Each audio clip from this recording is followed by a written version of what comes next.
So I was talking about this with Adam, and he was telling me how there was another interview apparently with Puffy, and how he was talking about he used the ideas and the imagery from OutKast to market Biggie, like all the Kangos and all that. He got that from OutKast.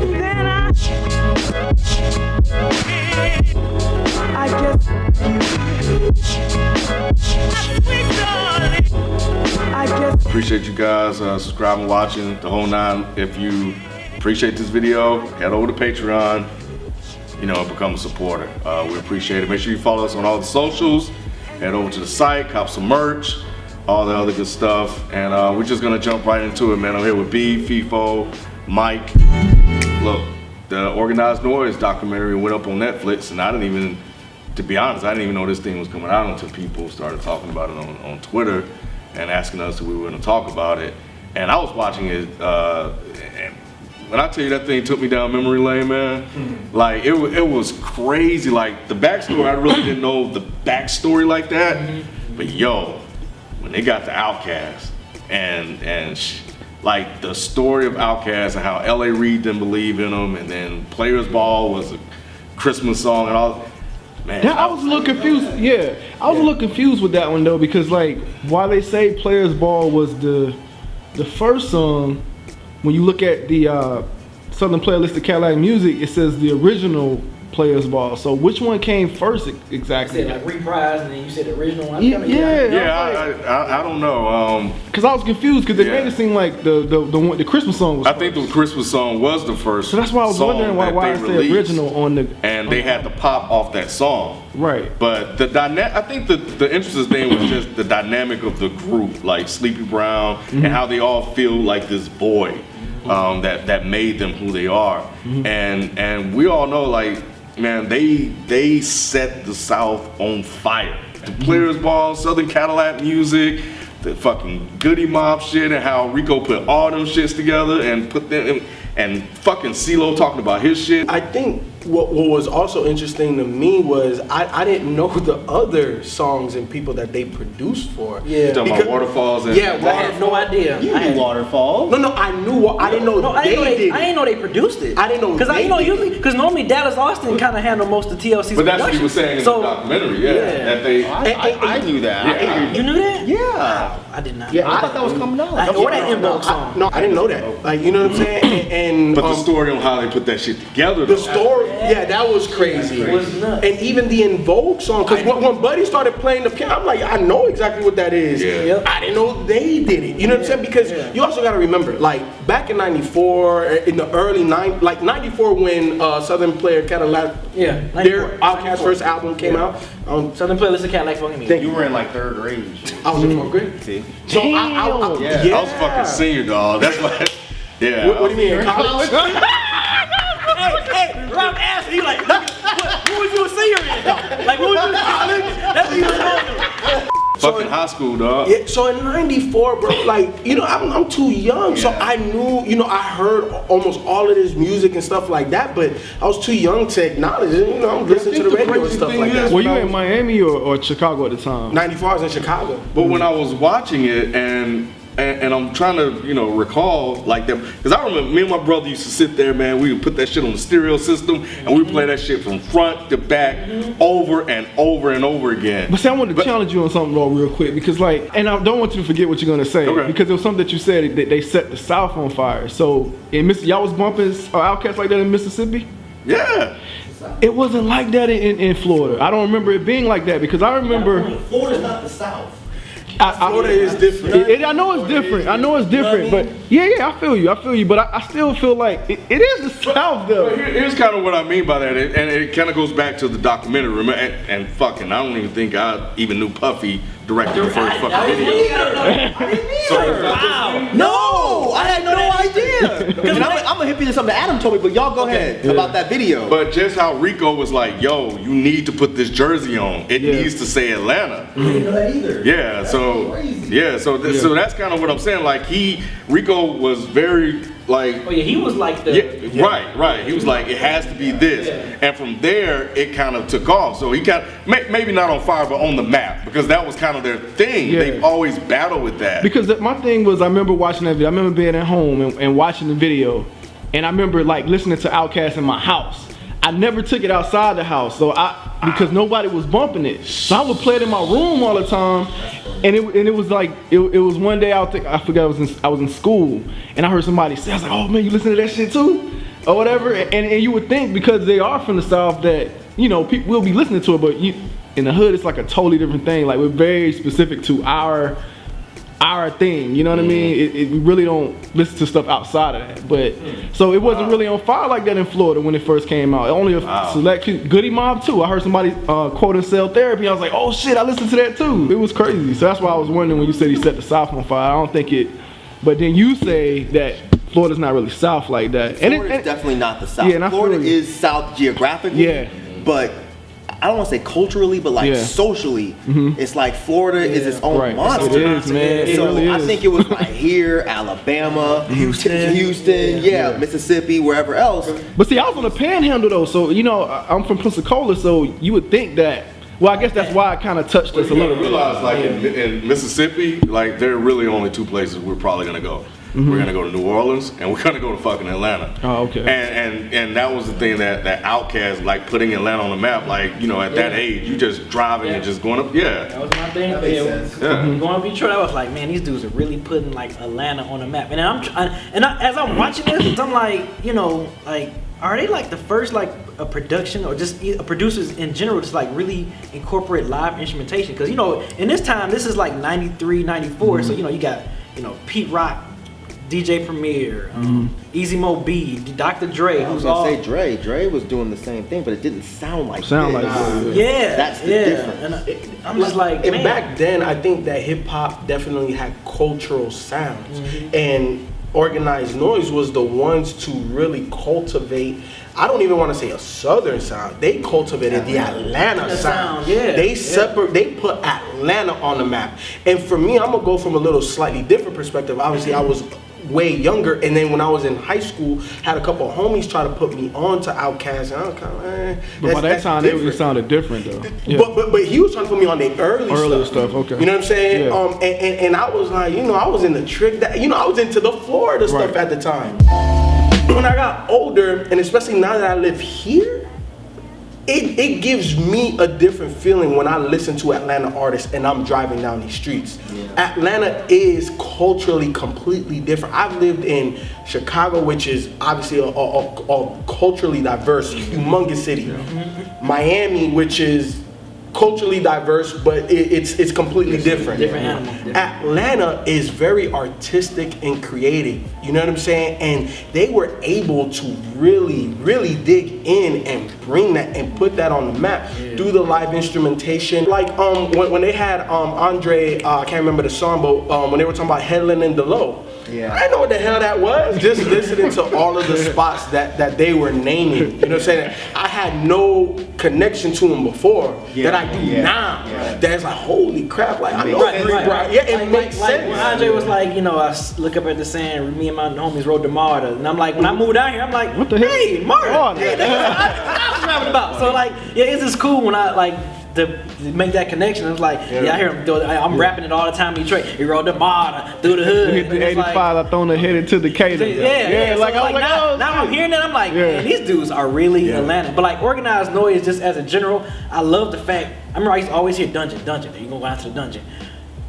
That looked like a real dungeon. I'm talking about dirt floors. Right. The crib was brick. But I'm just saying, but when you go in where they making the music in the dungeon, that's crazy. And you know what it made me think of when we went to Detroit with you and we went in the basement of your. And I told you, I was like, this is how it looked. Yeah. Like, it was worse than that. Like, you know what I'm saying? Yeah, exactly. Yeah. I was like, man. I mean, and they were saying they would sleep on the floor and stuff. I'm like, unwashed sleeping bag. I was like, wow. And I think me and Ken had this conversation before. It was like, stuff like that, you don't see the artists coming from like the bottom or like the grind. Like, you know what I mean? Like you don't see guys so quick now, and I guess because of the internet age, they just want to get that quick internet fame real quick. Whereas like you watch Organized Noize from the time they assembled together to like just the real grind, man. What? You know what? I'm gonna stop you real quick. That was the only gripe I had with this documentary. Because remember when we had that Hobson conversation, I was telling you, unless I have a real strong connection to the crew, I don't want to hear any of the backstory. I don't want to hear any of the drama. I don't hear none of that shit. I just want to hear about the music. My only gripe with this is when I clicked play, what I wanted to see with these dudes making beats. I wanted to see like what made you come up with this sound, because it wasn't, I mean, this is no disrespect, but it wasn't the people themselves that were so interesting that was like, oh, these are the people. It was the music that they made, the art that they made, these beats. The landscape they created. That's what made Atlanta. So I wanted to see like what made them create this sound, because that sound was, when I moved here, I did not want to move to Georgia. And this was at a time where I didn't like hip hop. OutKast was the only Southern group that I liked, because they didn't rhyme like what I was used to. They didn't rhyme like what I thought of when it came to the South. And that was because, like Andre said in this video, he was really fucking with up north shit. And then you had guys who had a completely different sound than anything. That's what made OutKast so unique. So I was a bit disappointed, because I really wanted to see like them sit down and say, because I have a feeling that if you walked up to these dudes and you said, yo, have a seat and tell me what made you create the beat for Players Ball, you could have a whole documentary right there. Because I guarantee they're gonna be like, well, this record, you ain't never heard this guy, Billy Blue Note from 1979. There's this is where I got the bass sound from. I wanted to see that. And we didn't really get that. It was more like we just got like it was almost like it just jumped too quick. It was like, okay, we met, and then we got into this basement and started creating beats. Yeah, because the moment about Waterfalls was cool when he was breaking down. Exactly. I wanted to see more of that, because I knew about the Waterfalls thing. I didn't know the In Vogue, and I still don't really know the In Vogue. I don't really listen to In Vogue, but I knew the Waterfall shit. So when they were talking about that, I was like, God, that's crazy. That's so interesting. Yeah, you wanted more of that. With the guitar and stuff, like when he had the live guitar guy just playing that sound, it was like, he was like, yeah, how does this sound? That's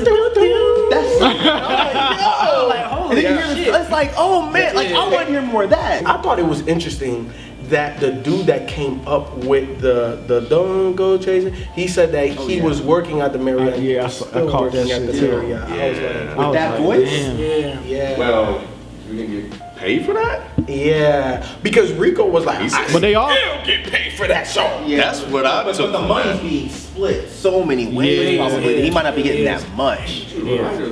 That's true. It depends on what kind of deal it is. I mean, if TLC get played out of it, you know. Oh, that's a good point. That's right. TLC got played out of it, and that was another thing that I took. And I know I'm jumping, but just the lessons that they learned from the music industry. You know what I'm saying? Just personally. So I like the fact that they touched on them individually as well. They didn't just like focus just on Organized Noize. They focused on them individually, and what kind of was everybody's downfall that caused the downfall of them. You know what I'm saying? Somewhat. I still didn't even really. I didn't really get that.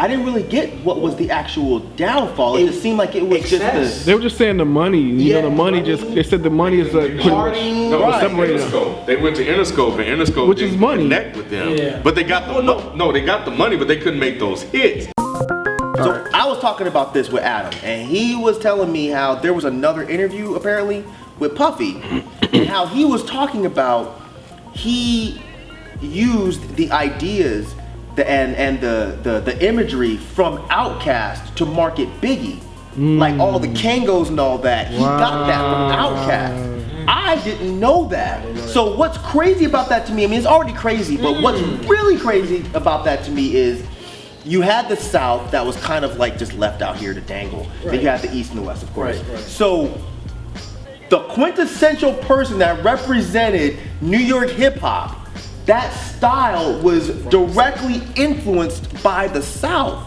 And that blew my fucking mind. I was like, really? That's crazy. And you also gotta think at this time too, like during that time, New York was like, they looked down upon like as far as, like, the South. The South didn't even exist. Right, because and for them to look down at him, and then like you just said, I didn't even know that. Like for him to take that style and put it on one of the biggest artists at the time in New York, the king of New York. Right. And, like, that's crazy. Yeah, you think about it, he didn't really look like a New York guy. Yeah, I mean, now, think about as it. he Yeah. said that, I'm more like, man. pimpalicious. Yeah, Then when you really yeah, think about it, how much Southern more was playalistic. influenced by OutKast? Exactly. You know what I mean? That's It's crazy. like maybe Biggie's whole persona, not just the Kangos, maybe the whole persona. Yeah, because think about it. Yeah, because it was by the pool. Yep. It was like Right, he gave you that whole right. idea of being in the South In the because South, yeah. you don't think saw about Juicy, pool when you- and water and when you stuff. see Yeah. Juicy, You know, when you like see that? Juicy, I'm like, that ain't New York. Like, that's Right. not New York. When That you see shit blew my Juicy. mind. Yeah. Literally, I was like, what? that's And then when I was driving here, I was really thinking about it. I'm Yeah. like, all of the partying, the way that they,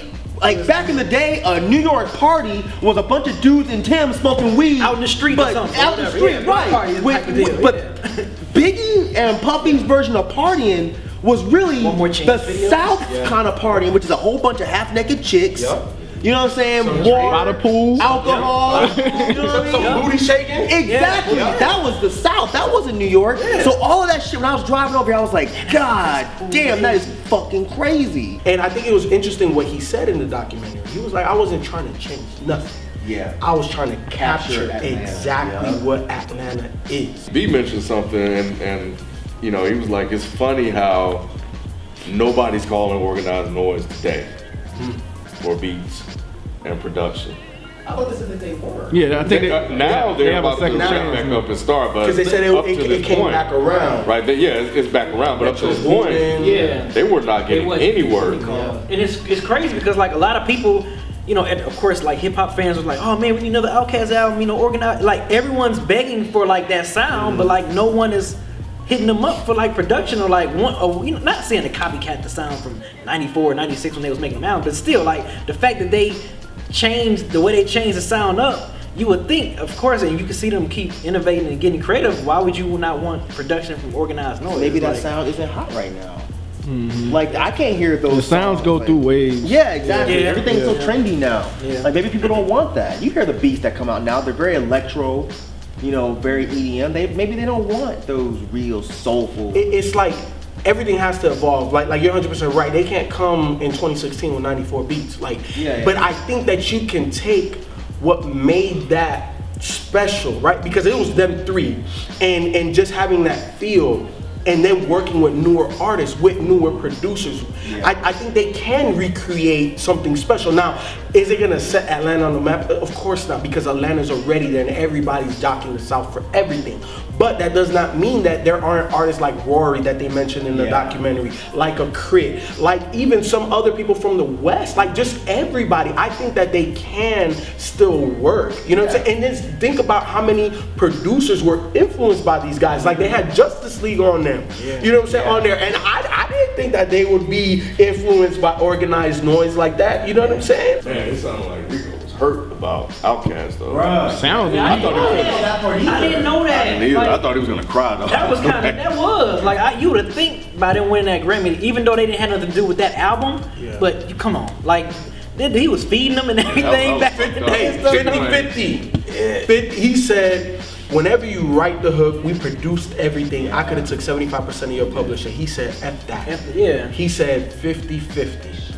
That, yo, and you know, that's the epitome of the South though. Like that's that Southern hospitality. That you, like me moving here, like y'all motherfuckers, you know what I'm saying? Like I'm not a friendly motherfucker and I got like 4 other guys that I can call like, yo, I need something, you know what I'm saying? I know y'all got me. That whole thing, man, like it just put in perspective like Atlanta. Like it gave me new perspective on Atlanta again, you know what I'm saying? Now that I'm here and I'm able to kind of be in that environment, man, like and just be around AT aliens. I think they should just turn that to like a museum. Like a- or yeah, something, I like agree, an exhibit yeah. or some But that- shit. yeah. Like kind of like how. Legit studio. Because Yeah. it was dope that the writing is still still on the fucking. Like how cool would that be if you had that house that you go in and then in be- your basement has. Hopefully it's like a hip hop dude that has the house. Hopefully it's not like an old lady. Yeah. It is. I thought he said it was a lady that he said, yeah, Did Mr. he? Such and Such lives Yeah. here now. Miss Wright. or something like that. I thought it was. Oh, I thought maybe her name was so. Yeah, it was a lady. It's a lady that lives there. Oh, that was cool to let him in there, but Yeah. But yeah, I've obviously never been in. So I would buy it back. Why won't you just buy it back? Like give her another house or something. I thought it was cool too when they went back and they when they had the MTV came with Fat Freddy. Yeah. And I think that was dope to put that into the See how young they look. Yeah, I know, right? Yeah. That's crazy. Rico, he was like, yeah, I was walking through there with no shirt on. I was like, where is he? Like, oh, that's it right there. Yep. He I never saw their faces until this you didn't- documentary. Right. You didn't, I mean, If these dudes walked by me, I wouldn't know them because Yeah. I didn't You care. just always saw that name. I saw the name. You always saw I Organized saw the Noize. names. That was- Yeah, but anyway, man, it was cool, man. Like I said, took me just back. Memory lane. Yeah, Memory lane, memory memory lane lane. for me. I didn't think it would have that type of. I didn't think that emotionally I was like, oh fuck, man, I remember all that shit. It's just cool watching this and being like, man, like that's where these dudes came up, like literally from the fucking dirt. I just wish we got more of that part of them coming up from the dirt. Yeah. Cause that was my favorite part of the whole fucking documentary was watching them talk about going into the dungeon and talking about, oh yeah, Big Boy sit right there and write rhymes, and here's where we made the beats right here, and there's spider webs and shit. I'm like, man, that's the way hip hop was, and I feel like that's the way it should be. Yeah, that's what back we're in the talking day, Yep. that's the way it was here. That's the way it was in New York. That's the way it was in Cali. There was no Everywhere. fancy ass studios. You were in some fucking shitty ass hole in the You wall. made whatever you had. If you had a You make it broke down to a studio. turntable Yup. and the damn sample that only gave you about 30 seconds to sample something, you still was making creative beats and doing whatever you had to do, man. Like That's what people nothing. today do not They're get. missing. They're They're missing missing that, yeah. because you They can miss that anybody grind. can get a laptop and make a beat. Yep. Back then, you had to really put in work. Yeah.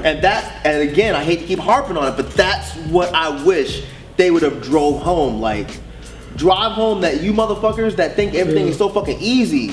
Like, this is what we were fucking doing. Right. We had to learn this shit ourselves. We didn't have to. Couldn't go to. There were no music schools. But you also saw like what the work was. So to me, they didn't necessarily speak it. I saw it. So Because you know it. But they did bring the artists in that was playing the instruments and stuff. They did do that. Yeah, but man. But I get what you're saying, like the actual. dungeon and all the motherfuckers yeah. around there and just hanging out and you writing and you're going for this dream. Like think about this. Like when they heard But the you song would've had to on the reenact that, radio though. though. You would've had to reenact that 'cause they didn't have- working, dog. Yeah, that was. Like they walked through.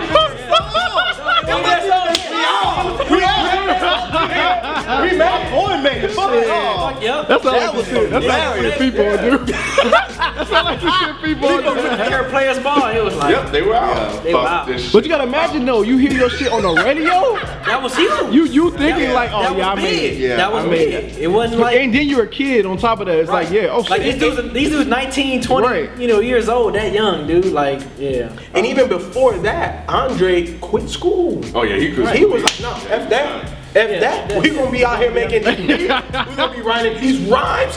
And I thought it was also interesting, Big Boy, Yeah.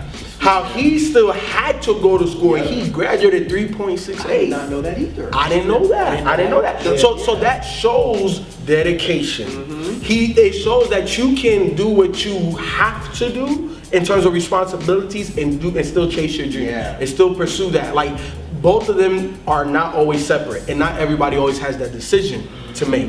Because Dre had it, Big Boy didn't, but he still made it Well, work. it's good that they're gonna get back together and do some stuff that they said at the end. We'll see if that happens. The other one small criticism, I think they could have done more with talked about Goody Mob a little bit more. I think they glossed over that. What's his name? What the fuck was his name? Koja. Why was he not there? Yeah, he sure wasn't. He wasn't All of them there. was Wow. I think they glossed over that story a little bit because They need a they. Dungeon Family documentary. That's what they need. Yeah. That would be hot. Yeah. Like talk about that whole time. That whole crew Yeah. and really go from the start to the finish. Like what why the they fuck create that happened? sound? Why they you create know? that sound? And Yeah, everything. like how they got together and like just All right, man. That's it. That's what we thought about the Organized Noize documentary. Let us know what you thought about it, or Check it out on Netflix. yeah, check it out on Netflix and let us, drop us a note. Let us know what you think about it in the comment section.